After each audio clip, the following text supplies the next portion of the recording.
भगवान शिव का ध्यान करने मात्र से मन में जो एक छवि उभरती है वो एक वैराग्य पुरुष की है।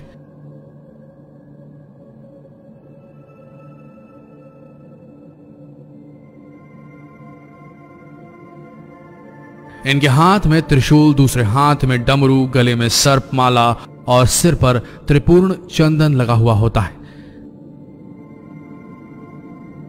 कहने का मतलब है कि शिव के साथ यह खास 4 चीजें जुड़ी हुई हैं।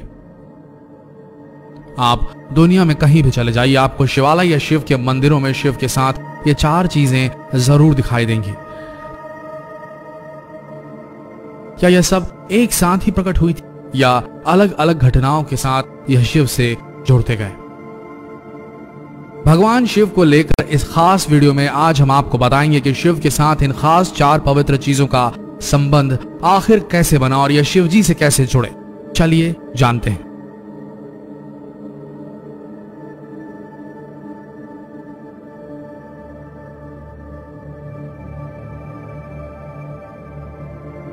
सबसे पहली चीज, भगवान शिव का त्रिशूल।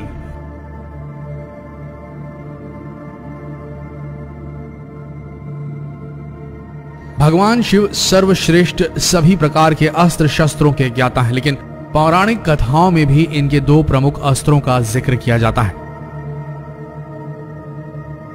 एक है धनुष और दूसरा त्रिशूल। भगवान शिव के धनुष के बारे में तो एक कथा है कि इसका आविष्कार स्वयं शिव जी ने किया था, लेकिन त्रिशूल आखिर कैसे उनके पास आया इस विषय में कोई कथा नहीं है। लेकिन माना जाता है कि सृष्टि के आरंभ में ब्रह्मनाद से जब शिव प्रकट हुए तो साथ ही साथ रज, तम, सत यह 3 गुण भी प्रकट हुए। यही तीनों गुण शिव जी के 3 शूल यानी कि त्रिशूल बने। इनके बीच सामंजस्य बनाए बगैर सृष्टि का संचालन करना कठिन था, इसलिए शिव ने त्रिशूल रूप में इन तीनों गुणों को अपने हाथ में धारण किया और उसी समय से भगवान शिव के पास त्रिशूल है।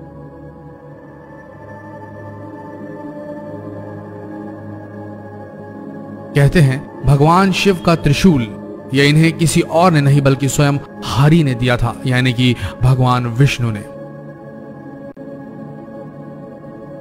अब आगे बढ़ते हैं और जानते हैं कि आखिर कैसे आया भगवान शिव के हाथों में डमरू। भगवान शिव के हाथों में डमरू आने की कहानी बड़ी रोचक है।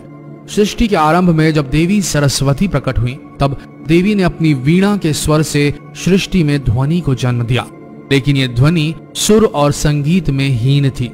उस समय भगवान शिव ने नृत्य करके 14 बार डमरू बजाए और इसी ध्वनि से व्याकरण और संगीत के धुन और ताल का जन्म हुआ। कहते हैं डमरू ब्रह्मा का स्वरूप है जो दूर से विस्तृत नजर आता है, लेकिन जैसे जैसे ब्रह्मा के करीब पहुंचते हैं वह संकुचित हो दूसरे सिर से जा मिलता है और फिर विशालता की ओर बढ़ता है। सृष्टि में संतुलन के लिए इसे भी भगवान शिव अपने साथ लेकर प्रकट हुए थे। अब बात करते हैं कि आखिर शिव के गले में विषधर नाग कहां से आया। क्या वह पहले से ही मौजूद था? भगवान शिव के साथ हमेशा नाग होता है। इस नाग का नाम है वासुकी। इस नाग के बारे में पुराणों में बताया गया है कि नागों के राजा हैं और नागलोक पर इनका शासन है। सागर मंथन के समय इन्होंने रस्सी का काम किया था जिससे सागर को मथा गया था। कहते हैं कि वासुकी नाग शिव के परम भक्त थे। इनकी भक्ति से प्रसन्न होकर शिवजी ने इन्हें नागलोक का राजा बना दिया और साथ ही अपने गले में आभूषण की भांति लिपटे रहने का वरदान भी दिया। इससे भगवान शिव का सौंदर्य और बढ़ गया और साथ ही साथ नागलोक पर वासुकी भी अमर हो गए। अब बात करते हैं आखिरी चीज की, शिव के सिर पर लगे चंदन की। आखिर शिव के सिर पर चंदन कैसे पहुंचा और जिसे हम त्रिपूर्ण कहते हैं, आखिर इसकी शुरुआत कैसे हुई? शिव पुराण के अनुसार चंद्रमा का विवाह दक्ष प्रजापति की 27 कन्याओं से हुआ था। ये कन्याएं 27 नक्षत्र हैं। इनमें चंद्रमा रोहिणी से विशेष स्नेह करते थे। इसकी शिकायत जब अन्य कन्याओं ने दक्ष से की तो दक्ष ने चंद्रमा को क्षय होने का श्राप दिया। इस श्राप से बचने के लिए चंद्रमा ने भगवान शिव की तपस्या की। चंद्रमा की तपस्या से प्रसन्न होकर शिवजी ने चंद्रमा के प्राण बचाए और उन्हें अपने शीर्ष पर स्थान दिया। जहां चंद्रमा ने तपस्या की थी वह स्थान सोमनाथ कहलाता है। मान्यता है कि दक्ष के श्राप से ही चंद्रमा घटता बढ़ता रहता है। जो हम कहते हैं ना कि चंद्रमा आज पूरा निकला हुआ है या आज चंद्रमा गायब है, इसके पीछे दक्ष का ही श्राप है। तो अब आपको पता चल ही चुका होगा कि आखिर भगवान शिव के साथ ये 4 चीजें उन्हें कहां से प्राप्त हुई। पहला था त्रिशूल, दूसरा डमरू, तीसरा नाग और चौथा चंद्रमा।